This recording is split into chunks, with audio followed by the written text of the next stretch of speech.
Okay, I'm sorry. I hate to apologize. I really do. I don't like it. I don't like watching people apologize on videos. I feel like I've been off YouTube for weeks at this point. It's all a blur. It's all a blur. Velveteen sort of consumed my time, and I'm sorry. But here's a new video. This is 10% luck, 20% skill, 15% concentrated power of will, 5% pleasure, 50% pain, and 100% reason to remember the name. This week on the YA Rebels, we're talking about LGBT characters in fiction, in YA fiction, in whatever fiction, and I tend to put them in quite a bit.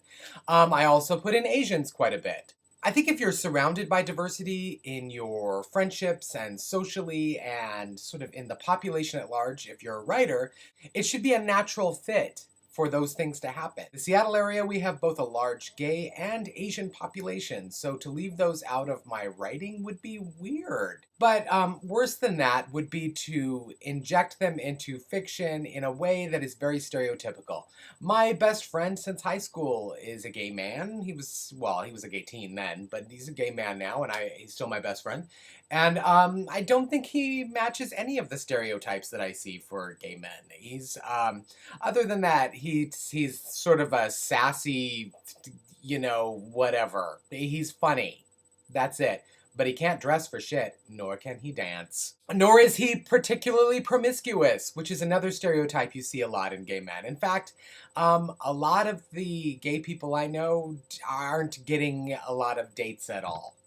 So there you go. Or lesbians, for that matter. It's the world we live in. I mean, there's a couple of new shows on TV that I have been watching that feature gay characters, but something bothers me about those two shows, and I'm talking about The New Normal and the other one. And even in Modern Family, too. They've put together these gay couple stereotypes where one is clearly playing a very feminine role, one is playing the masculine role, and it's just not how it works. And yeah, and they're funny, and I think that they do promote sort of an understanding of individual characteristics that are interesting, but at the same time, whatever. I just think that would be interesting if it were just like more normal. We're all sort of diverse within ourselves. Each individual has different characteristics, both male and female. I think that people get caught up in these gender traps. And what I mean by a gender trap is it's something that happens from a very young age. Parents don't want their boys to play with dolls. They don't want their girls to play with monster trucks or cut their hair very short or whatever.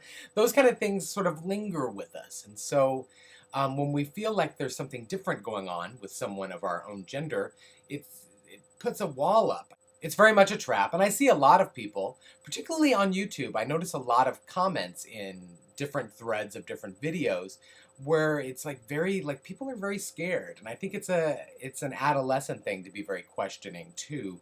But at the same time, that adolescence seems to stretch into people's 20s, 30s, 40s, 50s, and up. Any intolerance or hatred of things that are different really comes from a lack of self-respect and self-understanding and insight. The more that we strive to understand ourselves better and just embrace our uniqueness, once people are comfortable with themselves and not trying to conform to anything, then seeing people who are different from themselves doesn't really make any difference. It's like you respect that too. It's sort of natural, and it is natural. Everyone's different.